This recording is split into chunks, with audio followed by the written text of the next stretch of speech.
primero de todo, Empezamos. gracias Nada. por unirte a Experto al Habla, el primero de la vuelta al cole, que además es una época, ¿no?, que siempre estamos todos con muchísimos propósitos, voy a retomar la vida saludable, buenos hábitos, etc. Así que seguro que hoy vamos a tener un montón de temas interesantes que nos vas a ayudar. Sergio, bueno, la mayoría seguro que ya le conocéis, es un perfil súper completo, farma, nutrición, un montón de cosas, pero preséntate tú, un poco ese grande rasgos, nos cuentas y luego ya entramos en materia.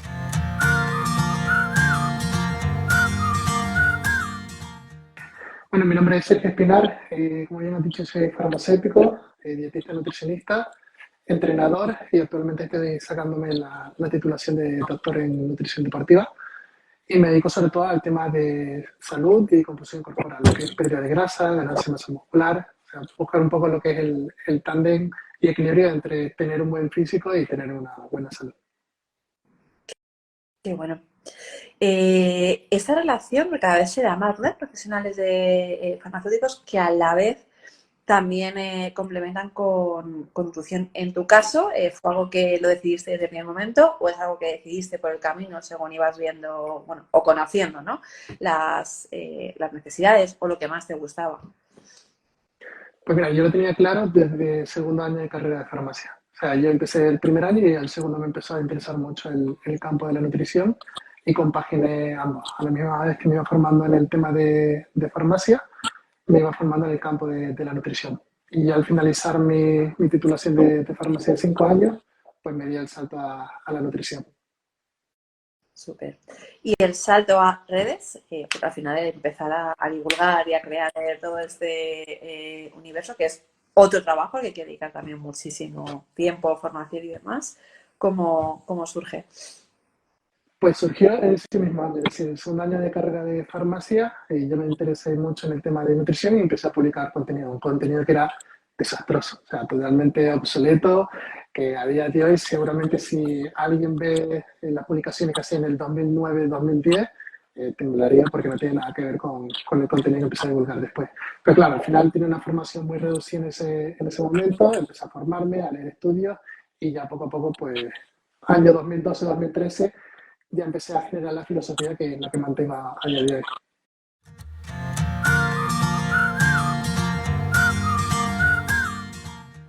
Bueno, pregunta, ¿has recibido muchísimas consultas ahora en septiembre de todo el mundo deprisa y corriendo? Quiero acabar el año con una vida Sí. saludable, de dieta.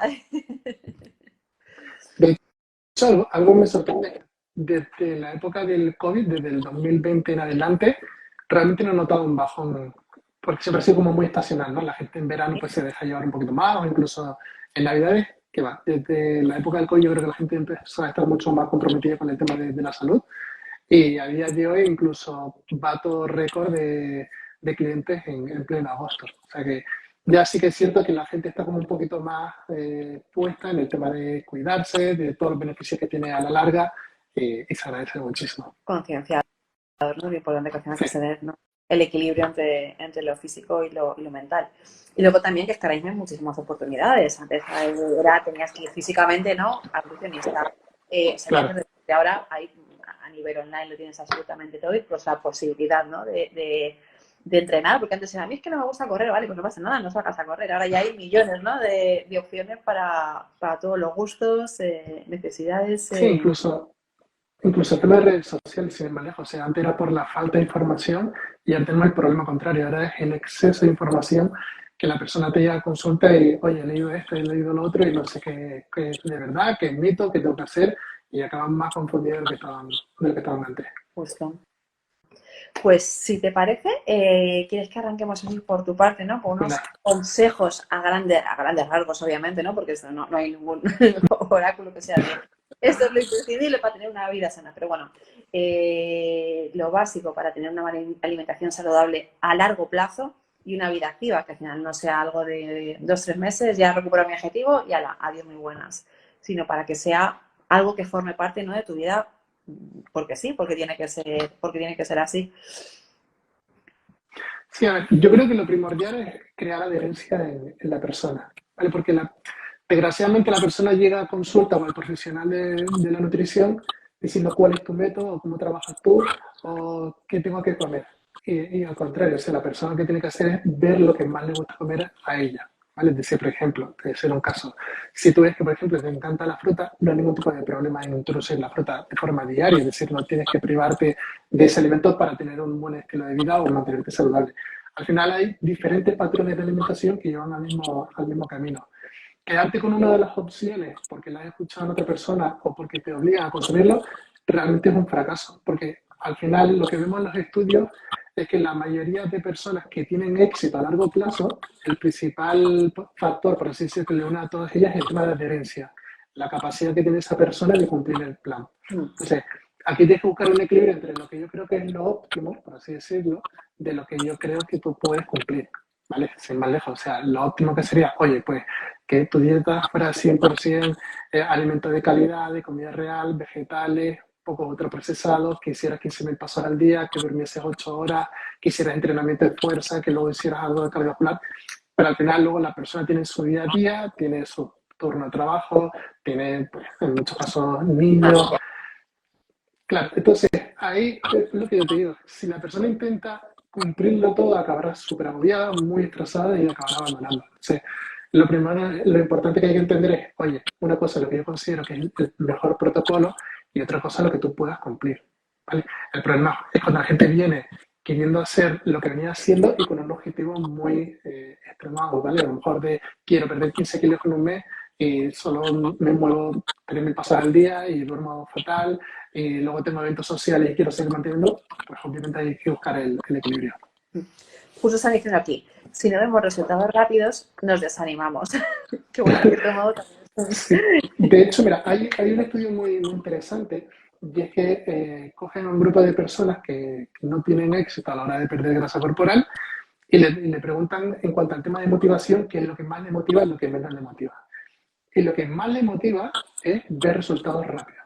Es decir, todo aquello que haga que la persona vea resultados rápidos es un plus a la hora de continuar. Porque incluso aunque le suponga sacrificio al ver resultados de forma inmediata, es como algo a lo que engancharse de, ok, vale, esto sí funciona y tengo que mantenerlo. Y por ejemplo, en algunos casos donde vemos que pérdidas de peso rápidas es un factor de éxito a largo plazo, por eso, porque las personas al ver que pierden peso muy rápido dicen, vale, esto es lo que necesitaba yo y esto es lo que tengo que hacer y son capaces de mantenerlo más tiempo. Súper. Tiene que ser un poco de ambas cosas. Equilibrio. Te voy a preguntar ahora un poco mix para que hagas abordaje desde las dos perspectivas que manejas tú, que es tanto farmacia como nutrición. Nosotros, obviamente, ¿no? Desde Nutric trabajamos muchísimo para la parte de microbiota saludable. Afortunadamente, cada vez ya existe más información de lo importante que es que esté equilibrada, tanto por la parte de la salud física, ¿no? Como por la relación que tiene también con la mente, por el eje intestino-cerebro y demás. ¿Qué consejos darías tú desde tu ámbito, que al final tiene muchos abordajes, para mantener una buena una microbiota equilibrada y sana? Que al final es la base de muchas de las cosas, ¿no? que nos pasan y que no nos pasan. Vale, lo primero entender que al final algo tan complejo como la microbiota es multifactorial, es decir, no solo depende de un único factor que normalmente la gente lo suele asociar a lo que es la nutrición, sino a otra serie de factores, es decir, el grado de estrés que tú tengas, el cómo respondes a ese estrés, el cuánto has descansado, el cuánto activo eres. Y luego otra parte importante también es que debemos tener en cuenta, ¿no? Las diferentes etapas de nuestra vida, momentos vitales, porque esto también puede influir, ¿no? Al final en cómo estemos y tenemos que ajustar la alimentación. Bueno, alimentación y entrenamiento, al final, que Claro. es el pack. Vale. No nos están preguntando nada en concreto de ese tema. Pues nos siguen tanto mamás como papás, pero sí que es cierto, ¿no? Que al final hay mayoría de mujeres y yo creo que sería súper útil, ¿no? Que nos contases un poco consejos. Sé que es algo que es un trabajo a largo plazo, pero para recuperar la forma física, sobre todo después después del parto, porque al final es algo que a veces cuesta menos, a veces cuesta más, pero en cualquier caso no siempre nos inquieta el volver a estar bien, más allá de peso, del volver un poco a sentir que nos sentimos a gusto, ¿no? en nuestra piel, y estoy segura que tienen que llegarme muchísimas peticiones de mamás de, oye, que yo estoy intentándolo, pero que no soy capaz de volver a la yo que era antes, salvando las distancias, que sabemos que ya nunca vamos a ser iguales. Bueno. O sea, al final yo creo que todo pasa por el tema de paciencia y tiempo, y sobre todo más en esta fase. Es decir, muchas, ya el primer objetivo nada más dar a luz es quiero volver a tener el físico que tenía antes o quiero volver a hacer lo que estaba haciendo antes del embarazo. Y en parte se puede hacer, pero hay que darle un descanso al organismo. Es decir, al final hay que tener en cuenta que se produce una distensión abdominal, los órganos tienen que volver a su sitio, el suelo pélvico se debe otra vez volver a colocar en su lugar y tener esa función. Y eso requiere de tiempo. Es decir, al final, ni por defecto ni por exceso. Hay mujeres que temen al tema de volver al entrenamiento y para nada, es decir, en cuestión de un mes, 2 meses ya se puede volver a entrenar con relativa, ¿vale? Frecuencia y con un punto muy similar al inicio. Y en este caso hay que tener en cuenta también el tema de la lactancia. Si son mujeres que dan a luz y dan el pecho, hay que tener en cuenta que lo que es la producción de leche tiene un gasto calórico. ¿Vale? Lo digo porque muchas el error que cometen es, vale, yo ya he tenido al bebé, pues ahora lo que voy a hacer es restringir mi dieta, voy a recortar calorías y así voy a volver a perder grasa corporal. Y en muchos casos esa restricción calórica va a ser contraproducente a la hora de producir leche, porque tenemos en cuenta que hay un gasto entre 300 y 500 calorías, luego varía un poco del estudio al que recurra, pero más o menos sabemos que se mueve en ese rango. Si tú haces un déficit calórico muy fuerte, ¿vale? Que muchas chicas pues dicen, bueno, lo que voy a hacer es ahora consumir vegetales, proteínas, me voy a quitar los carbohidratos, todas las harinas, avenas, vale, al final haces una ingesta calórica tan baja que el cerebro va a detectar que hay falta de energía, va a detectar que estás en un, claro, que estás en un entorno donde no tienes alimentos y lo que hace es dejar de producir leche e incluso se puede cortar la producción de leche, ¿vale? Entonces, es importante lo que comento, tener paciencia porque tampoco nos interesa meter un déficit calórico muy fuerte desde el primer inicio porque va a producir este problema. Luego, en cuanto al tema de alimentación, realmente es muy similar a lo que venía haciendo durante el embarazo e incluso antes del embarazo. Es decir, no hay que hacer un ajuste nuevo porque haya sido madre. El cuerpo al final no va a detectar de si tú has sido madre o no en cuanto a la hora de perder grasa corporal. Sí que es cierto que el tema de mantenerse activa puede ser fundamental, porque hay algo que se conoce como flujo energético elevado, es decir, al final, si tú tienes un gasto calórico elevado y una ingesta calórica elevada, vas a pasar menos hambre a nivel hormonal, ¿vale? ¿Qué hacen muchas chicas? Pues a lo mejor por sus trabajos que son sedentarios, todo el peso del déficit calórico recae sobre la dieta y se encuentran pues mucho más cansadas, se encuentran pues que tienen ansiedad por ciertos alimentos, se encuentran que tienen hambre cada ciertas horas y eso obviamente es un factor de riesgo a la hora de fracaso.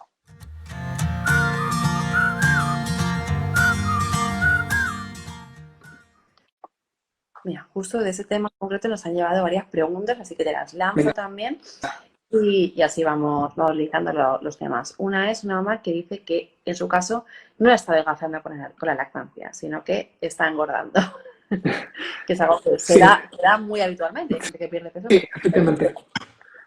De hecho, te iba a comentar, es muy habitual porque al final, ten en cuenta que es lo que te comento, la producción de leche por parte de la madre es un gasto calórico elevado. Entonces, una de las funciones que tiene el organismo para favorecer esa producción de leche es incrementar el hambre. Entonces, muchas mujeres pueden ver como durante esa fase de lactancia se encuentran cada vez con más hambre, comen y no se sacian, y es justamente eso, porque el hipotálamo lo que está haciendo es que tú tengas más hambre, consumas más calorías para que tengas energía necesaria para producir esa leche. Esa leche. A veces entiendo que pues un momento de ansiedad, ¿no? De todo el mundo, uy, ya verás, quedando el pecho adelgazas, y no, al contrario. Luego, otra mamá que nos decía consejos de alimentación para llevar el cansancio, muchas noches sin dormir. Sí, esto también suele ser muy habitual y desgraciadamente a nivel de nutrición poco hay que hacer. ¿Vale? Sí que es cierto que lo que comentamos, dieta muy restrictiva a nivel de calorías va a agravar este problema, ¿vale? Porque también ten en cuenta que una de las compensaciones que hace nuestro cerebro, nuestro hipotálamo, es de que quiera moverte menos. Aunque si está en modo ahorro, por así decirlo, si está en un entorno donde dice hay que ahorrar energía porque no le estoy dando combustible, va a ser que cada vez tengas que dar menos pasos y claro, ahí te vas a encontrar ese problema. Te vas a encontrar cada vez más cansada, va a tener menos energía para lo que son las rutinas diarias y vigilar eso. Ya luego, obviamente, el tema de la ingesta de carbohidratos también podría ser interesante a la hora de valorar. Preguntaban por aquí, y a nosotros también nos han llegado varias, si recomendabas el ayuno intermitente, consejos y sobre todo si puede estar contraindicado en embarazo, lactancia, bueno, postparto en general. A ver, obviamente como cualquier cosa, si se hace mal puede dar problemas, ¿vale? Y el caso del ayuno es lo mismo, es decir, un ayuno bien hecho supondría algún tipo de problema, ninguno, ¿vale? E incluso en lactancia, incluso en el tema de embarazo, no habría ningún tipo de problema. ¿Cuál es el problema que tiene el ayuno intermitente? Que, cuando tú miras los estudios del ayuno intermitente es una dieta que es bastante saciante, ¿vale? Porque al final, al limitar toda tu ingesta de calorías en una ventana de 8 o 10 horas, que hace a lo mejor 2 comidas al día, claro, si tú, por ejemplo, la primera comida la haces a la 1 de la tarde y la siguiente la haces a las 6 o a las 7, han pasado 5 horas. Cuando llega esa hora de 6 a las 7, no tienes tanta hambre como para comerte la cantidad de comida que te toca a esa hora. Entonces, son dietas que, por así decirlo, tienden a hacer que cada vez consuman menos calorías. Claro, en el caso del embarazo puede ser contraproducente porque puede afectar a lo que es el tema de la viabilidad del embarazo, sobre todo en el primer trimestre. Si el cerebro detecta que tú no estás comiendo suficiente, hay mayor riesgo de aborto. Y en el caso del segundo y tercer trimestre, en el caso del desarrollo del feto, ¿vale? Del bebé. En el tema de la lactancia, hay algunos estudios que muestran que puede ser contraproducente por lo que hemos comentado anteriormente, porque si tiendes a recortar ingesta calórica de forma inconsciente, puede afectar lo que es la producción de leche. Ahora, sí que me gustaría dejar claro que si tú haces ayuno intermitente y consumes la cantidad de proteínas, carbohidratos y grasas que te corresponde consumir, no hay ningún tipo de problema. Es como todo, ¿no? Bien hecho, no habría ningún Exacto. problema. Vale, pues si te parece, tenemos muchísimas preguntas. Te voy a empezar a ir soltando Lanza. y tú nos dices, no sé si te ha llegado a ti también alguna por tu vida. Vale, bueno. Consejos para perder grasa. Esto es como muy, es muy amplio, Muy general. pero bueno, sí que debe haber, ¿no? Algo como 3 imprescindibles. Vale, en cuanto al tema imprescindible, yo diría entrenamiento de fuerza, sí o sí, porque siempre lo comento en todas mis entrevistas, que al final el déficit calórico que tú creas con la dieta por comer mejor, por comer menos, te asegura que tú pierdas peso. Pero el entrenamiento de fuerza lo que va a asegurar es que ese peso que pierdas sea grasa corporal. ¿Vale? ¿Por qué te digo esto? Porque hay muchas mujeres que quieren perder grasa corporal, mantienen esos hábitos sedentarios, a lo mejor algún día se pues una clase grupal tipo body pump, pilates, yoga, pero no es suficiente para mantener la masa muscular. A lo mejor pierden 4 kilos, de los cuales 2,5 son grasa, 1,5 es masa muscular, y acaban con un peso más bajo, pero a nivel físico no notan cambios. ¿Vale? Esto suele ser muy habitual.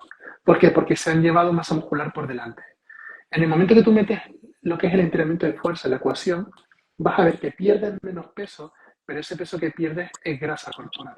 Entonces, si tú eres capaz de mantener la masa muscular y perder grasa, el porcentaje de grasa cae mucho más rápido y a nivel visual los cambios son mucho más drásticos. Entonces, hacer ver a la persona que hace ese entrenamiento de fuerza es una de las claves. Segundo punto, es vigilar el aporte de proteína en la dieta y de fibra. Al final, cuando tú miras dentro de lo que es proteínas, carbohidratos y grasas, cuál es la más saciante, cuál es la que más te reduce el apetito, es la proteína. ¿Vale? Porque baja los niveles de una hormona que se llama grelina, que es la hormona del apetito. Entonces, cuando tú miras la grelina, que es esa hormona del hambre, funciona muy bien con dietas altas en proteínas y altas en fibra. Entonces, cuando tú mezclas ambos y tú dices, vale, pues voy a hacer un mayor aporte de proteína acompañado de vegetales y meter más volumen de comida a través de los vegetales, es magia. Es decir, cuando tú combinas entrenamiento de fuerza con este patrón de alimentación, los resultados son inmediatos. Mira, nos preguntan, ¿cuántos días de entrenamiento de fuerza a la semana es necesario para la pérdida de grasa? Depende del nivel de la persona. Si nunca has hecho entrenamiento de fuerza, realmente con 2 días a la semana sería más que suficiente. ¿Vale? Si quieres ver buenos resultados, pues yo no iré más a 3 o 4 días de entrenamiento. Vale, yo soy más partidario de 3 o 4 días de entrenamiento porque si tú solo haces 2 días de entrenamiento de fuerza, las sesiones de entrenamiento tienen que ser más largas y hay muchas personas que no disponen de suficiente tiempo para hacer ese entrenamiento. Si tú divides ese entrenamiento en 4 días, a lo mejor estamos hablando de 30 o 45 minutos que la mayoría de personas sí pueden sacar ese entrenamiento para poder entrenar. Entonces, en mi opinión, como te digo, si tienes tiempo, podría empezar con 2 días. Si tienes de poco tiempo, dividir ese entrenamiento en 4 días. Cuanto más, mejor, ¿no? En este caso se cumple. Vale. Nos han llegado muchas, que al final sí que está bastante vinculado al entrenamiento de fuerza, sobre regulación hormonal y alimentación en la perimenopausia. Que al final Sí. creo que está bastante consejos para, bueno, nos han llegado muchas, ¿no? Para regular ciclos, entrenamiento de fuerza en perimenopausia y voy a buscar alguna más, pero bueno, si quieres ir contestando a estas. En cuanto al tema de menopausia, hay que entender que aquí se produce un cambio drástico en el tema de la mujer. ¿Por qué? Porque se produce una caída abrupta de los niveles de estrógeno. Los estrógenos, que siempre se le ha culpado de todos los problemas de la mujer, realmente aportan casi todos los beneficios que se puede imaginar uno. Desde el tema de mantener la densidad mineral ósea, es decir, el interior del hueso, cuánto de poroso es. Cuando tenemos suficientes estrógenos, tenemos mayor densidad mineral ósea, reduciendo el riesgo de osteoporosis, mejora el metabolismo de los carbohidratos, mejora lo que es la resistencia a la insulina, protege el tejido muscular, favorece la utilización de grasa como fuente de energía. Es decir, digamos que son todos beneficios del tema de los estrógenos. Cuando llega la menopausia y no tenemos esos estrógenos, se revierten todos esos beneficios. ¿Qué pasa? Tenemos mayor riesgo de osteoporosis, tenemos un deterioro a nivel de la salud mental, se observa que hay mayor riesgo de sufrir depresión, ansiedad, insomnio. Vemos que hay una redistribución de la grasa corporal, esa grasa que tiende a acumularse en las piernas pasa a lo que es la zona abdominal. Es decir, aquí observamos que para combatir esto, el entrenamiento de fuerza seguramente es una de las mejores opciones. ¿Por qué? Porque el entrenamiento de fuerza protege el hueso, entonces ya tienes ese beneficio sobre el riesgo de osteoporosis, mantiene la masa muscular, favorece la utilización de grasa como fuente de energía durante el resto del día. Luego se ha observado que liberan moléculas por la contracción muscular que tienen beneficios a nivel neuronal, es decir, protege las neuronas. Es decir, tenemos que ver es que el tejido muscular es como un órgano endocrino. Y ya, si vemos una mujer que llega a la menopausia con malos hábitos, pues se va a afectar mucho más este estadio. Justo nos preguntan, mujeres, ¿se puede ganar músculo sin ganar a la vez grasa? Sí, de hecho, incluso es más fácil que en el caso de los hombres. ¿Y por qué? Por la acción de los estrógenos. Los estrógenos es una hormona que a nivel muscular favorece lo que es la recuperación y además tiene un rol fundamental sobre lo que es la reparación de la fibra muscular, ¿vale? Entonces, sabemos que hay mujeres que tienen buenos niveles de estrógeno, es mucho más fácil que ganen masa muscular incluso en déficit calórico, sobre todo en mujeres que están empezando a entrenar fuerza, ¿vale? Si tu aporte de proteína es correcto y estás metiendo entrenamiento de fuerza de calidad, se puede dar ese fenómeno de pérdida de grasa y ganancia de masa muscular al mismo tiempo si usamos recomposición corporal, que es el santo grial que buscan la mayoría de mujeres. A ver, otra. Tengo la prolactina alta y retengo mucho líquido. ¿Qué debería hacer? Vale, lo primero no buscar en Google, porque como tú busques prolactina alta en Google, te va a decir que tiene un cáncer en el cerebro, un tumor y para nada. Es decir, sí que es cierto que una de las causas por la que se tiene prolactina elevada es un tumor en nuestro cerebro, pero en la mayoría de casos suele ser o bien por el uso de algún tipo de medicamento o bien por el tema del estrés. ¿Vale? En personas que tienen un alto grado de estrés psicológico se puede dar un incremento de la prolactina o incluso, si ven más lejos, en mujeres que están dando el pecho también, la lactancia, se puede salir la prolactina elevada, que es el principal responsable de que no haya el ciclo menstrual. Otra, perimenopausia, aparte de entreno y alimentación, ¿qué hacer para perder grasa? Creo que poco más, ¿no? Un poquito más. Sobre todo el tema de vigilar los pasos diarios, porque cuando tú miras qué factores suelen ser los que más ayudan a la pérdida de grasa, tanto a corto como a largo plazo, es el número de pasos diarios. Es decir, si tú intentas acelerar tu metabolismo, por así decirlo, tu gasto en reposo no se puede. Si quieres gastar más calorías durante el ejercicio, a no ser que entrenes más intenso o más duración, tampoco se puede. Pero el tema de los pasos, que es el gasto fuera del ejercicio, sí. De hecho, es la diferencia de que una persona diga, es que come lo que le da la gana y pierde peso. Claro, y cuando tú miras a esa persona, es una persona que a lo mejor hace 20.000 o 25.000 pasos al día. Sin ir más lejos, mi caso, ¿vale? Mi caso es trabajar delante de un ordenador, entre consultas y otros proyectos, pues prácticamente 7 8 horas al día como mínimo estoy sentado. Aunque yo mida 1,93 y pese 100 kilos, mi requerimiento calórico es bajo, porque realmente la mayor parte de mi tiempo estoy sentado, ¿vale? Sería como un gasto en reposo. A nada que yo me ponga a dar pasos, es decir, a nada que yo haga 10.000 o 12.000 pasos, mi requerimiento calórico a lo mejor sube 500 o 600 calorías. Entonces, personas que dicen, haga lo que haga, coma lo que coma, no pierda peso, son personas que cuando tú les miras la cantidad de pasos que hace al día, hacen 3.000, 4.000 pasos a lo sumo. Al final, lo ideal sería hacer todos mínimo 10.000, ¿no? Claro, de hecho, o sea, ideal. te puedo enseñar.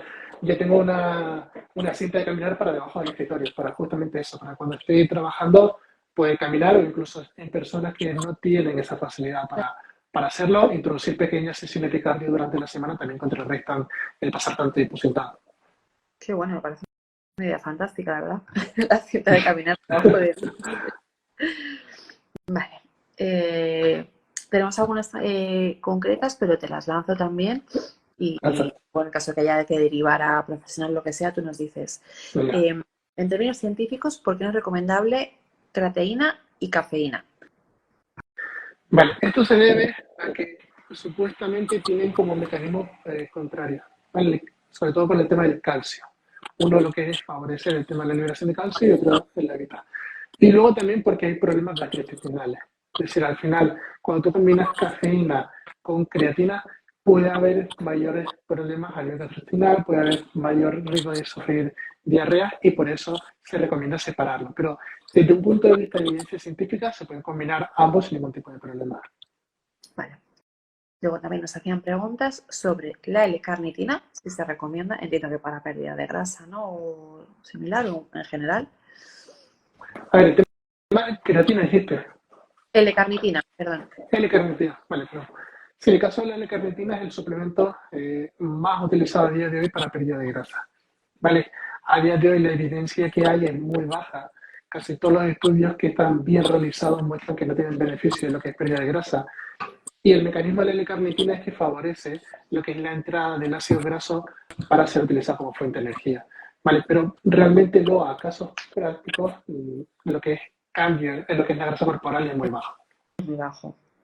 Sí. Luego preguntaban también beneficios o posibles riesgos si recomendabas tú la espirulina y la clorella. Bien, al final es lo que se conoce como superalimentos, ¿vale? Que es gente que le ha dado como un poder mágico a ciertos ingredientes o alimentos por su contenido en micronutrientes o similar. Realmente respecto al tema de micronutrientes, sí es cierto que la espirulina es una fuente interesante de micronutrientes, al igual que cualquier otro tipo de vegetal. Es decir, cuando tú comparas, por ejemplo, la berenjena calabacín versus espirulina, no va a haber mucha diferencia en el tema de beneficios sobre la salud. Que se puede tomar realmente no tiene Sí, ni un mayor beneficio ni ninguna contraindicación asociada. Exacto. Vale. Otra, consejos para acelerar el metabolismo. Sí, ese es el sueño de todo el mundo.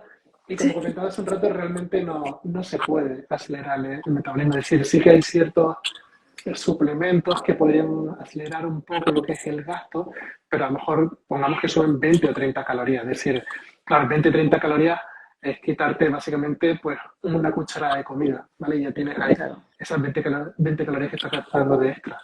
Por eso comento que una cosa es lo que se puede interpretar como que el resultado del estudio te diga, sí, ha incrementado el metabolismo, pero otra es la parte práctica. Si al final sí, te sube el gasto, pero solamente 30 calorías, pues no tiene ningún beneficio. Si luego intentaras acelerar el metabolismo con algún tipo de entrenamiento, algún tipo de estrategia nutricional, volvemos al mismo caso. Los que han mostrado resultados son de 50 a 100 calorías máximo, que lo que es en la práctica, pues no tiene ningún impacto. Al final es hacer deporte, ¿no? Por la mañana, vida activa. Sí, al final es volver a los básicos, como que se conoce, ¿no? Pues el tema de mantenerte activo, comer pues variado, que sea alimentación de calidad, basada en vegetales, pues puede ser. Esa verdad, tengo que leer 2 veces para no equivocarme. Mantenimiento de músculo. ¿Mejor gastar 3.000 y comer 2.500 o gastar 5.000 y comer 4.000? Sí, esto es lo que hablamos antes, esto se conoce como flujo energético, ¿no? oye, si yo gasto 4.000 y consumo 3.500, tengo un déficit de 500 calorías. ¿Será igual de si yo consumo 2.000 y gasto 2.500? ¿Será el mismo déficit? Es lo que hablamos. Lo que muestra los resultados es que si tú te vas a flujos energéticos altos, que significa gasto mucho, como mucho, sí que a nivel hormonal el cuerpo responde mucho mejor, ¿vale? Son personas que se encuentran con más energía, son personas que se encuentran con mejor estado anímico, son personas que tienen menos hambre durante el día y por eso en muchas ocasiones cuando alguien dice que quiere perder grasa corporal, a veces compensa más mantener la ingesta calórica y subir el gasto antes de pegar el hachazo en la ingesta calórica. En la ingesta calórica. Consejos de alimentación cuando tienes pequeñas úlceras. Pues aquí es que realmente no se podría dar Difícil. una respuesta, claro, porque va a depender también del tipo de úlcera que tengas, de la localización y demás. Sí que es cierto que podríamos subir un poquito el aporte de proteína porque al final tenemos que tener en cuenta que el organismo se encuentra en un proceso de recuperación. Entonces, evitar restricciones calóricas muy fuertes, justamente por eso, porque hay que darle energía al organismo para favorecerlo, y sobre todo el tema del aporte de proteína, evitar que sea muy bajo porque hay que favorecer también, por un lado, el tema síntoma inmune y por otro lado, el tema de la recuperación. Otro también bastante concreto. Se recomienda probióticos a largo plazo con SIBO y Helicobacter. Vale, eso lo debería valorar un profesional. Sí que es cierto que en algunos casos vemos un sobreabuso del tema de probióticos. Es decir, me quiero explicar. Hay muchas personas que antes de intentar mejorar la calidad de su alimentación recurren ya al suplemento, ¿no? Sí que es cierto que una vez hemos hecho alguna serie de cambios a nivel nutricional y de hábitos, como hemos comentado al principio, suplementar con probióticos podría ser interesante, ¿vale? Sobre todo en casos como los que comentas, que suelen haber tratamientos de antibióticos de por medio, podría ser una muy buena opción para evitar pues eso, que la microbiota también se vea afectada. Otra, ¿la baja presión se relaciona con amenorrea o simplemente es por hacer más deporte y actividad física?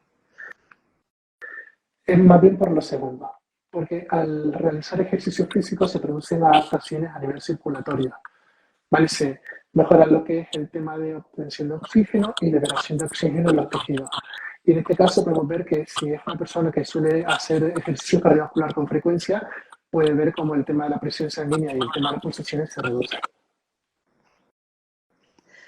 Acabo de ver otra que nos lanzaban por aquí. ¿Cómo mantener el peso después de llegar al objetivo? Bien, en este caso, por un lado, evitar perder masa muscular, porque si pierdes masa muscular el organismo lo que va a hacer es que tenga más hambre para que comas más y vuelva a recuperar la masa muscular que ha perdido, ¿vale?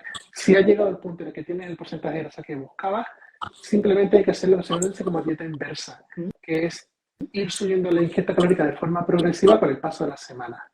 A medida que tú vas subiendo las calorías en tu dieta de forma progresiva, también vas gastando más calorías. Y evitas el tema de si tú dices, vale, ya estoy en mi peso corporal, vuelvo a la dieta que venía haciendo anteriormente y subes tu ingesta calórica de 1.000 calorías. Claro, si tú has perdido grasa corporal, el cuerpo está esperando que haya cualquier superávit calórico para almacenarlo como grasa. Entonces, lo que tienes que hacer es subir la ingesta calórica de forma progresiva para evitar que haya un excedente de calorías y que el cuerpo lo almacene como grasa.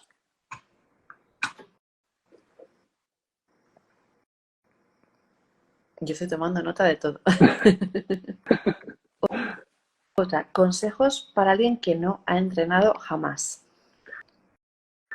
Primero que busque aquello que le guste. Es decir, que se olvide de buscar aquello que sea lo más llamativo en redes sociales o lo que más resultados promete.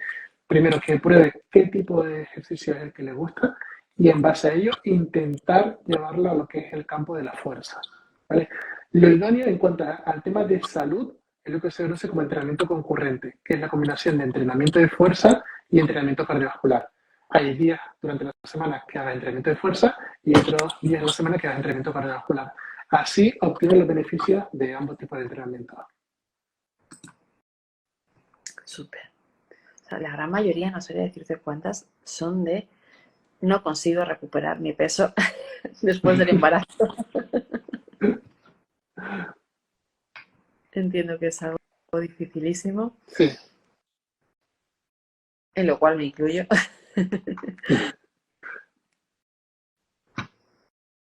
Perdónate que estoy haciendo scroll. Si quieres Sergio, mientras tanto, lanzar alguna de las que son más recurrentes o algo importante que creas que se haya quedado en el tintero? Vale, algunas habituales suele ser si hay que consumir X alimento antes de X hora o después, ¿vale? Es que son más claro de si se puede cenar carbohidratos, si hay que romper el ayuno con grasas y proteínas o se puede meter carbohidratos. Y al final, en este caso siempre respondo lo mismo, que lo importante es el total de gramos de proteínas, carbohidratos y grasas que tú consumas en el día, ¿vale? Cómo lo distribuyes es secundario. Igual que por ejemplo, ahora hay mucha gente que está preocupada por el tema de las curvas de glucosa y cualquier carbohidrato que consume le da miedo que eleve la glucosa o que se eleve la insulina y realmente no hay que preocuparse tanto. Es decir, si por ejemplo consumiéramos solo carbohidratos en una comida, sí que habría que tener cuidado en algunos contextos, personas con sobrepeso, obesidad, personas que tienen resistencia a la insulina, personas que tienen diabetes, pero al final la mayoría de nosotros consume carbohidratos, proteínas y grasas en la misma comida. Entonces, cuando tú metes proteínas y grasas con el carbohidrato, baja mucho lo que es la glucemia. Por eso que la gente no se asuste si dice, ah, mira, es que este alimento sube la glucosa en sangre. Realmente, cuando consumes proteínas y grasas o incluso fibra, baja mucho la respuesta de la glucosa del organismo. Justo nos preguntaban por ahí, consejo para bajar de peso con diabetes tipo 2. Vale, pues mira, en estos casos sí que recurrir a un enfoque bajo en carbohidratos podría tener más sentido, ¿vale? Sobre todo si queremos resultados a corto plazo. Los estudios nos dicen que a la larga da igual si el aporte de carbohidratos es mayor o menor, ¿vale? Porque influye más el tipo de carbohidratos. Es decir, tú puedes hacer una dieta con un contenido de carbohidratos más alto, pero si al final son carbohidratos que tienen principalmente muchos vegetales, tipo lo que hemos hablado, verduras, hortalizas, algo de fruta, puede tener mejores cambios que una dieta alta en grasa si la calidad de la grasa es mala. ¿Vale? Por ello, que la gente no piense en carbohidratos o grasas, sino que empiece a pensar más en alimentos. En estos casos, el entrenamiento de fuerza es lo que marca la diferencia. Y sí, soy muy pesado con este tema, pero al final el entrenamiento de fuerza a nivel del tejido muscular eleva lo que es la captación de glucosa. Pensemos que el 70% de la glucosa que hay en nuestro organismo se retiene a nivel muscular. Si tú tienes un tejido muscular que almacena poca glucosa, va a haber glucosa en sangre. Es decir, va a haber niveles más altos de glucosa durante el día. Va a haber glucosa en sangre más irregular, niveles que sean mucho más elevados. Y eso puede producir un daño en la persona. Claro, cuando tú miras, hay estudios que te dicen que una sola sesión de entrenamiento de fuerza mejora la sensibilidad a la insulina por más de 48 horas.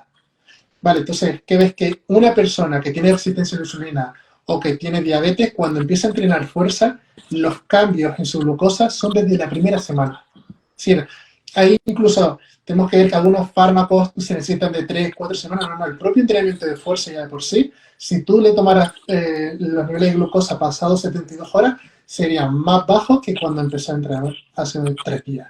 Vale, entonces, por ello hay que hacer muy hincapié no solo en lo que es la parte de nutrición, sino también la parte de estilo de vida. Estilo de vida.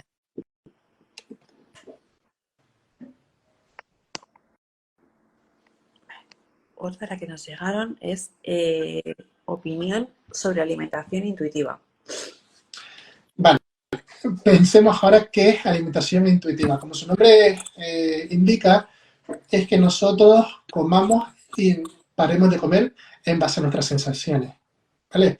Es decir, pues hoy me apetece comer esto, empiezo a comer, ya creo que estoy saciado, que no necesito comer más, paro de comer. Vale. ¿Qué nos dicen los estudios? Que esto sí que es cierto que funciona en algunas personas, pero en personas que tienen lo que es el sistema de hambre alterado, puede ser un disparate. Porque si tú dices, voy a escuchar mi cuerpo y voy a parar de comer cuando deje de tener hambre, te puedes consumir 4.000 o 6.000 calorías sin ningún tipo de problema. ¿Vale? Entonces, ¿qué pasa? Que si generalizamos, decimos, sí, el tipo de alimentación intuitiva es para todo el mundo. Pues nos vamos a encontrar solamente muchos casos de éxito, pero también muchos casos de fracaso en el otro extremo. Así que, como siempre digo, al final es ver el estilo de alimentación que más te viene mejor a ti y en algunos casos, pues oye, si tú ves que ese tipo de alimentación te es contraproducente, parar sobre la marcha. Dicen por aquí, ¿qué pasa cuando nos estancamos y no llegamos a ningún objetivo? Bien, en este caso, yo siempre digo que hay que ser sinceros con uno mismo. ¿vale? Porque también me he encontrado muchos casos de gente que sé que se estanca en el peso, pero luego al fin de semana pues está con malos hábitos, y luego dice que no puede entrenar porque no tiene tiempo, y luego sale del paso pidiendo un globo. Claro, al final, pues, oye, no pasa nada, es decir, todos somos personas, pero también tenemos que ser consecuentes con nuestros actos. Si hablamos de personas que vemos que están haciendo cambios y que vemos que han conseguido resultados a corto plazo, pero cuando ya empieza a avanzar el tiempo se estancan, que suele ser la gran mayoría de personas, sí que habría que ver, oye, primero, si hemos cambiado algo en nuestra alimentación, porque a lo mejor, claro, si tú empiezas con una ingesta de 1.700 calorías, por decirte un número, y la mantienes durante 7 meses, en algún momento tienes que bajar, porque al final cuando tú pierdes grasa, el cuerpo crea adaptaciones metabólicas, y una de las adaptaciones es que tú gastes menos calorías durante el día. Entonces, lo que en un principio era suficiente para crear déficit calórico, a lo mejor pasado un mes o 2 meses, ya estás en tus calorías de mantenimiento y por eso se produce ese estancamiento. Habría que buscar la forma de o si vuelvo a bajar la ingesta calórica o si incremento el gasto diario. Súper. Te voy a pedir que hagas un poco de autobombo, entre comillas, pero bueno, que a lo mejor todos tenemos, ¿no? Sobre una dieta, un entrenamiento, pero que nos cuentes un poco todo lo que un profesional como tú nos puede ayudar, cuáles son todos los servicios que podemos encontrar en todo el equipo para ilustrar un poco, porque a lo mejor se está poniendo mucho en foco, ¿no? En planes concretos y en realidad va mucho más allá. Y de hecho, esa fue la decisión por la cual tomé la elección hace varios años de sacarme la titulación de entrenador personal, me saqué el grado superior. Porque yo primero me saqué farmacia, veía que en la farmacia no podía ayudar a la persona porque era más como mozo de almacén, por así decirlo, me llegaba la receta, le dispensaba el fármaco, pero no podía realizar un cambio en su conducta. Es decir, al final la persona pues consumía su fármaco, pero si el resto de nutrición, entrenamiento, estilo de vida era malo, pues el fármaco da para lo que da. Y sí que quería ayudar en otro ámbito. Quería ser más de, por así decirlo, no de tratamiento como tal, sino también del tema de, oye, vamos a ver cómo evitar que llegues a ese punto. Y en ese caso, saqué la titulación de nutricionista.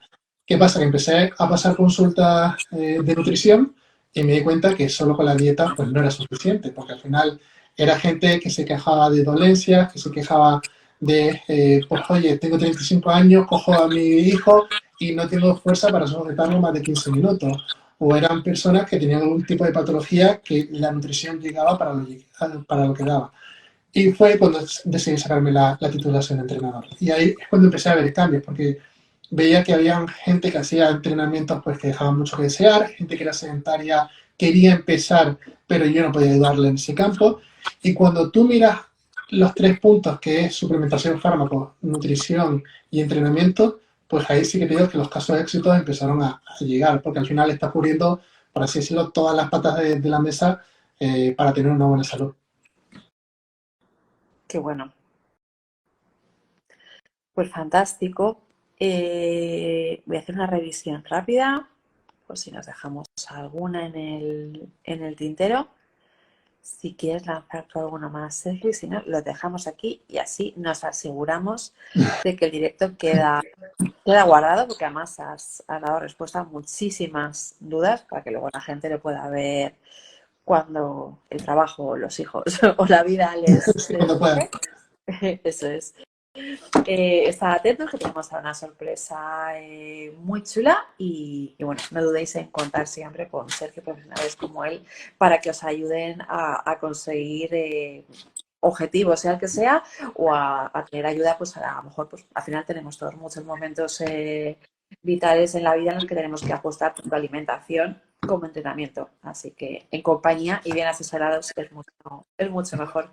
Millón de gracias por unirte a nosotros y a todos los que estáis al otro lado también. Gracias a ti, ha sido un verdadero placer, se me ha pasado la hora volando y nada, cualquier cosa que pueda ayudar será un lujo para mí. Fantástico. Feliz día, muchas gracias a todos. Hasta luego. Chao, chao.